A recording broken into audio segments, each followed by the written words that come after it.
அனைவருக்கும் வணக்கம். மேசராசிக்காரர்களுக்கு 12 ஆண்டுகளுக்கு ஒரு முறை குறிஞ்சி பூ பூர்ப்பது போல் குரு பகவான் தனது பகை கிரகத்தின் ஆட்சி வீடான ரிஷபராசிக்குள் நுழைகிறாருங்க. இப்படி நுழையக்கூடிய இந்த தருணம் 12 ஆண்டுகளுக்கு பிறகு நிகழக்கூடிய குரு பெயர்ச்சியில் இவை நடந்தே தீரும் என்று இருக்கக்கூடிய நிகழ்வாக எவையெல்லாம் அமைந்துள்ளன என்பதை சற்று விரிவாக பார்க்கலாம் வாங்க. மேசராசிக்காரர்களை பொறுத்த வரைக்கும் 12 ஆண்டுகளுக்கு பிறகு தனஸ்தானத்தில் மிக வலுவாக அமருகிறார் குரு. குடும்பஸ்தானம், தனஸ்தானம், வாக்குஸ்தானம் என்று சொல்லக்கூடிய 2ஆம் இடத்திற்கு 12 ஆண்டுகளுக்கு பிறகு வரக்கூடிய குருவின் அமைப்பு நிச்சயமாக குதூகலமும் கொண்டாட்டமும் நிறைந்த ஒரு சூழ்நிலையை மேசராசிக்காரர்களுக்கு ஏற்படுத்தி கொடுக்கிறது. ஏனென்றால் ஜென்ம ராசியை விட்டு விலகுவதே மிக சிறந்த நன்மையும் அதிர்ஷ்டமும் நிறைந்த ஒரு அமைப்பாக நிச்சயமாக பார்க்கப்படுகிறது. மேசராசிக்காரர்களுக்கு 12 ஆண்டுகளுக்கு ஒருமுறை குறிஞ்சி மலர் மலர்வது போல் 12 ஆண்டுகளுக்கு ஒருமுறை தன்னுடைய முழு சுற்றை நிவர்த்தி செய்யக்கூடிய குரு தனது பகை கிரகமான ரிஷபராசியில் சுக்கிரனின் ஆட்சி வீடான ரிஷபராசியில் சஞ்சரிக்க போகிறாருங்க. எனவே 12 ஆண்டுகளுக்கு பிறகு நிகழக்கூடிய இந்த குரு பயிற்சியில் இவை நடந்தே தீரும் என்று சொல்லக்கூடிய வகையில் எந்தெந்த விஷயங்கள் அமைந்துள்ளன என்று ஆராய்ந்து பார்க்கும் போது பொதுவாக குரு பகவான் சுக்கிரனை பகை கிரகமாக பார்த்தாலும் அவரும் ஒரு சுப கிரகமாக இருக்கிறார். ஆனால் சுக்கிரனின் பார்வையில் குரு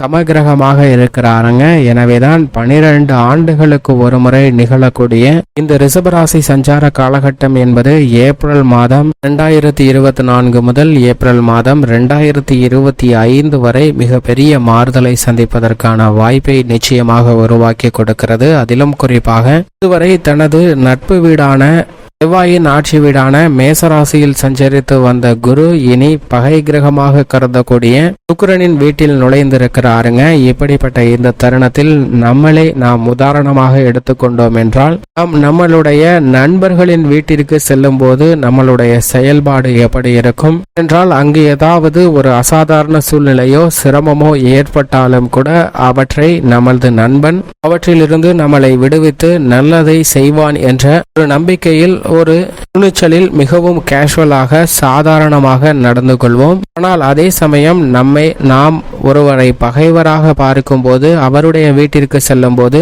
இவனால் ஆபத்து ஏதாவது வந்துவிடுமா என ஒவ்வொரு நொடியும் அதீத கவனத்துடனும் விழிப்புணர்வுடனும் 8 திசைகளையும் பார்த்து கொண்டிருப்போம். ஏதேனும் ஆபத்து வந்துவிட்டால் அவற்றை எப்படி எதிர்கொள்வது என்று 8 திக்கும் சிரமம் வந்தாலும் அவற்றை சமாளிக்கக்கூடிய அளவிற்கு தயார் நிலையில் நாம் இருப்போங்க. இதுபோன்ற ஒரு அமைப்பில்தான் இப்போது சுக்கிரனின் ஆட்சி வீட்டிற்குள் குரு நுழைகிறார். முழு சுபகிரகமான குரு தனது பகை கிரகத்தின் வீட்டிற்குள் நுழைந்திருக்கக்கூடிய இந்த தருணத்துல அனைத்து விதமான பணிகளிலும் நாம் விழிப்புணர்வுடன் செயல்படுவதற்கான வாய்ப்பையும் யோகத்தையும் நிச்சயமாக ஏற்படுத்தி கொடுக்கிறார். என்றால் மிக அற்புதமாக 12 ஆண்டுகளுக்கு பிறகு மீண்டும் ரிஷபராசியில் சுகாதிபதியாக சுகங்களை அள்ளித்தரக்கூடிய சுக்கிரனின் ஆட்சி வீட்டில் நுழைந்திருக்கக்கூடிய குருவால் அபரிவிதமான மாற்றம் ஏற்பட போகிறது. மட்டுமல்லாது இதில் மிக முக்கியமாக கவனிக்க வேண்டிய ஒரு விஷயம் என்னவென்றால் நாம் ஒருவரை பகைவராக பார்த்துவிட்டு அவருடைய வீட்டிற்கு செல்லும் போது ஏதாவது ஆபத்து வந்து விடுமா என்ற விழிப்புணர்வுடன் இருக்கும் போது இந்த பகைவர் நம்மளை நட்பாகவோ அல்லது சமகிரகமாகவோ பார்க்கும் போது நமக்கு எந்த ஆபத்தையும் தீங்கையும் ஏற்படுத்தி விட மாட்டாருங்க.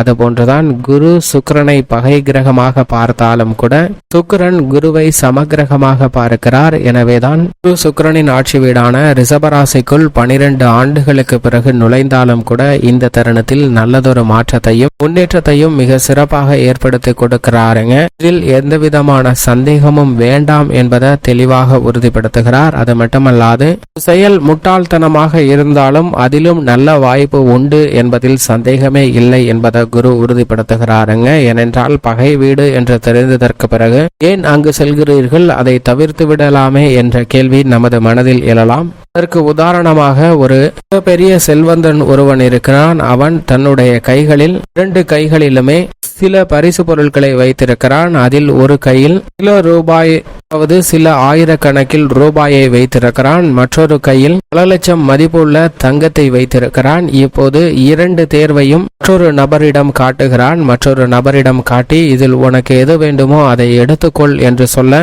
இந்த நபர் 2 தேர்வையும் பார்த்துவிட்டு பெற்றுக்கொண்டு செல்லக்கூடிய பரிசானது சில 1000 ரூபாய்களை மட்டும் இந்த இடத்திலிருந்து அவன் பெற்று செல்கிறான். இதை பார்த்த மற்றொரு நபர் அவனிடம் கேட்கிறார்.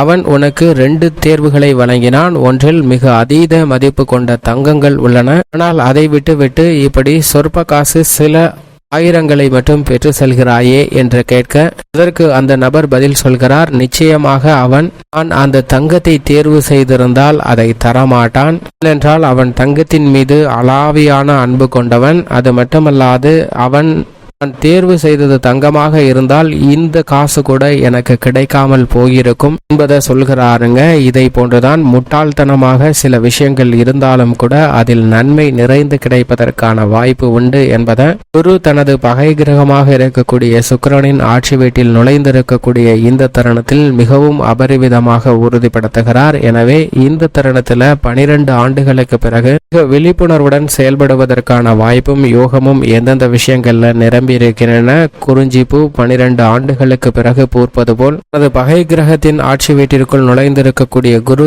எப்படி விழிப்புணர்வுடன் செயல்பட போகிறாரோ அதே போன்று நாமும் நம்மளுடைய வாழ்வில் விழிப்புணர்வுடன் செயல்படுவோம். சில விஷயம் முட்டாள்தனமாக இருந்தாலும் அதில் கிடைக்கக்கூடிய நன்மை என்ன என்பதை பார்த்து செயல்படும் போது அபரிவிதமான மாற்றம் உண்டு. ஆனால் அதே சமயம் குரு நவகிரகங்களிலே செல்வ செழிப்பை நேர்வழியில் கொடுக்கக்கூடிய ஒரு அற்புதமான கிரகமாக பார்க்கிறார். சனி, ராகு, கேது, சுக்கிரன் போன்ற கிரகநிலைகள் திடீர் அதிர்ஷ்ட யோகத்தை கொடுத்தாலும் கூட, செல்வ செழிப்பு அதிகரித்தாலும் கூட அதில் சில குறுக்கான வழிகள் இருக்கலாம். ஆனால் குரு கொடுக்கக்கூடிய செல்வம் என்பது நேர்வழியான செல்வம், முன்னேற்றம் படிப்படியாக நிலைத்திருக்கக்கூடிய செல்வமாக அமையும். எனவேதான் நவகிரகங்களிலே மிக முக்கியமானவராக குரு இருக்கிறார். அது மட்டுமல்லாது குருவின் பார்வையில் சூரியன், சந்திரன், செவ்வாய் போன்ற கிரகநிலைகள் நட்பு கிரகங்களாக பார்க்கப்படுகின்றன. சனி, ராகு, கேது போன்ற கிரகநிலைகளை குரு சமகிரகமாக பார்க்கிறாருங்க. தனது பகை கிரகமாக புதனையும் சுக்கிரனையும் குரு பார்க்கிறார். ஆனால் இதில் மிக முக்கியமாக கவனிக்க வேண்டிய ஒன்று என்னவென்று பார்த்தால், புதனும் சுக்கிரனும்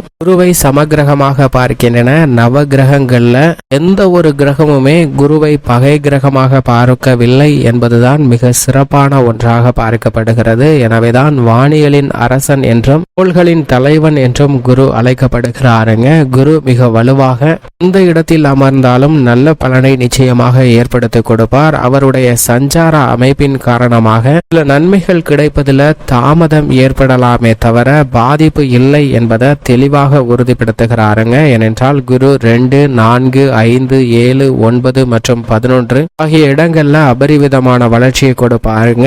ஜென்மத்தில் மட்டும் சின்ன சின்ன தடைகள் இருக்கலாம். மற்ற இடங்களாக இருக்கக்கூடிய 3, 6, 8, 10, 12ல சின்ன சின்ன சிரமங்கள் இருந்தாலும் அவருடைய சுப பார்வையின் காரணமாக நன்மை நிறைந்து கிடைப்பதற்கான வாய்ப்பும் யோகமும் அபரிவிதமாக உண்டு. கடகராசி அவரது உச்ச வீடாகவும், மகர ராசி அவரது நீச்ச வீடாகவும், தனுசு மற்றும் மீனம் ஆட்சி வீடாகவும் பார்க்கப்படுகிறது. இப்படி பல விஷயங்கள்ல தன்னுடைய அதிகாரத்தை செலுத்தக்கூடிய குரு மனித வாழ்வில் மிகப்பெரிய அளவில் அனைத்து விதமான பணிகளிலும் தன்னுடைய அதிகாரத்தை செலுத்துகிறார். குடும்பம், உத்தியோகம், தொழில், கலைத்துறை, அரசியல் என அனைத்திலும் மாற்றத்தை ஏற்படுத்தி கொடுக்கக்கூடிய சக்தி வாய்ந்தவராக இருப்பவர் குரு மட்டும்தான். இப்படி குருவினுடைய அமைப்பு இருக்க மேசராசிக்காரர்களை பொறுத்த வரைக்கும் 12 ஆண்டுகளுக்கு பிறகு மீண்டும் குடும்பஸ்தானத்தில் வந்திருக்கக்கூடிய குருவின் அமைப்பு என்பது குடும்ப ரீதியான பணிகள்ல அசூர வளர்ச்சியும் குடும்பத்தின் செல்வ செழிப்பு முன்னேற்றக்கூடிய ஒரு சிறந்த தருணமாக அமைய போகிறது என்பதை தனஸ்தானத்தை வலுப்படுத்தக்கூடிய குரு உறுதிப்படுத்துகிறாருங்க. குருவின் அமைப்பு நிச்சயமாக பல்வேறு வகையான சிரமங்களை நீக்கி குடும்ப ரீதியாக மிக சிறந்த நன்மையும் முன்னேற்றத்தையும் சற்று தாராளமாக வழங்கக்கூடிய ஒரு தருணமாக அமைந்துள்ளது என்பதை தெளிவாக உறுதிப்படுத்துகிறார். அதீத நன்மை கொடுக்கக்கூடிய ஒரு இடத்தில் குரு வலம் வந்து கொண்டிருக்கக்கூடிய இந்த தருணத்தில் பண பற்றாக்குறை ஏற்படாது. கடன் சார்ந்த சூழ்நிலைகள் நிச்சயமாக விலகும். வீண் விரய செலவுகள் கட்டுக்குள் வரும். ஆடம்பர செலவுகள் குறைவதால் வசதி வாய்ப்பும் சௌகரியமும் நிச்சயமாக அதிகரிக்கும். திருமணம், புத்திரபாக்கியம் உள்ளிட்ட பல்வேறு விதமான சுப நிகழ்வுகள் மனதிற்கு மகிழ்ச்சியை ஏற்படுத்தி கொடுக்க போகின்றன. புதிய நிலம், வீடு, வாகனம் வாங்குவதற்கான யோகமும் உண்டு. அசையும் அசையா சொத்துக்கள் வாங்குவதற்கான அதிர்ஷ்டயோக வாய்ப்புகள் நிச்சயமாக மேசராசிக்காரர்களுக்கு நிறைந்து கிடைக்கக்கூடிய ஒரு தருணமாக அமைந்துள்ளது என்பதை குரு உறுதிப்படுத்துகிறாருங்க. மன நிம்மதியை பாதித்து கடுமையாக சந்தித்து வந்த நெருக்கடிகள் நிச்சயமாக விலகுகிறது என்பதில் சந்தேகமே இல்லை. உத்தியோக ரீதியாக சனி மிக வலுவாக லாபத்தில் வெற்றிருக்கிறார். 6ல் கேது இருக்கிறாருங்க. இப்படிப்பட்ட இந்த தருணத்துல உத்தியோக ரீதியாக பல வருடங்களுக்கு பிறகு நீங்கள் எதிர்பார்க்கக்கூடிய ஊதிய உயர்வு, பதவி உயர்வு உள்ளிட்ட பல சலுகைகள் நிரந்தரமாக கிடைக்கும். எதிர்காலத்தை பற்றிய அச்சம் நீங்கக்கூடிய வகையில் உத்தியோக ரீதியாக அதிரடியான பல மாறுதல்களை 12 ஆண்டுகளுக்கு பிறகு பெறுவதற்கான யோகம் நிறைந்த ஒரு தருணமாக அமைகிறது என்பதை தெளிவாக குரு உறுதிப்படுத்துகிறாருங்க. காரண காரியமின்றி சந்தித்து வந்த நிகழ்வுகள் அனைத்திலும் நிச்சயமாக மிகப்பெரிய மாற்றத்தை சந்திப்பதற்கான யோகம் உண்டு. தொழில்துறை, வியாபாரத்துறையில் மிகப்பெரிய அளவில் உச்சம் தொடுவதற்கான யோகம் நிறைந்த ஒரு தருணமாக மேசராசிக்காரர்களுக்கு அமைகிறது. சனி லாபத்திலும் தனத்தில் குருவும் இருப்பதால் இந்த தருணத்தில் தொழில் ரீதியாக எந்த காரியத்தை எடுத்தாலும் அவை மிகப்பெரிய அளவில் செல்வம் நிறைந்தவையாக மாறுவதற்கான யோகம் உண்டு. கலைத்துறை ரீதியான பணிகளில் ஆடம்பர வாழ்க்கையும் வசதி வாய்ப்பும் உங்களை தேடி வரக்கூடிய ஒரு பொன்னான தருணமாக நிச்சயமாக அமைய போகிறது. உங்களுடைய படைப்புகளுக்கு விருதுகளை பெறக்கூடிய அளவிற்கு நல்ல முன்னேற்றம் நிறைந்து கிடைக்கும். அரசியல் சார்ந்த பணிகளில் குழப்பம், ஏமாற்றம் அனைத்தையும் சரி செய்து நல்ல வளர்ச்சியும் நீடித்த முன்னேற்றம் என்று பெறக்கூடிய வகையில் மிக சிறப்பான முன்னேற்றத்தை பெறக்கூடிய இனிமையான தருணமாக பார்க்கப்படுகிறது. உங்களுடைய திட்டங்களுக்கு மக்கள் மத்தியில் மிகப்பெரிய அளவில் ஆதரவு கிட்டும். கல்வியில் நல்ல முன்னேற்றம் உண்டு. விவசாயம் சார்ந்த பணிகளில் ராசியின் அதிபதியான செவ்வாயும் சாதகமாக இருக்கிறார். விவசாயத்திற்கு தேவையான அடிப்படையான வசதிகள் மனநிறைவை பெறும் வகையில் அமைய போகின்றன. பெண்மணிகளை பொறுத்த வரைக்கும் குரு இனி அடுத்து வரக்கூடிய ஆண்டுகள் மிக வலுவாக சஞ்சரிக்க போகிறாருங்க. இந்த தருணத்தில் சனி, கேது போன்ற கிரகநிலைகளும் வலுவாக அமர்ந்திருப்பதோடு மட்டுமல்லாது ராகுவும் லாபத்தில் அமரும் போது அசூர வளர்ச்சி பெறுவதற்கான யோகம் நிச்சயமாக கிடைக்கிறது. பெண்மணிகளுடைய எதிர்பார்ப்பு அனைத்து விஷயங்களிலும் பூர்த்தியாகும். மேலும் இந்த தருணத்தை மேசராசிக்காரர்கள் மிக சிறந்த மகிழ்ச்சிகரமான தருணமாக மாற்றிக்கொள்ள நிச்சயமாக வாரத்தில் ஏதேனும் ஒரு நாள் விரதம் இருந்து அருகாமையில் உள்ள நவகிரக சன்னதி சென்று தீபமேற்றி வழிபாடு செய்யுங்கள். நல்ல பலன் உங்கள் வாழ்வில் நிறைந்து கிடைக்கும்.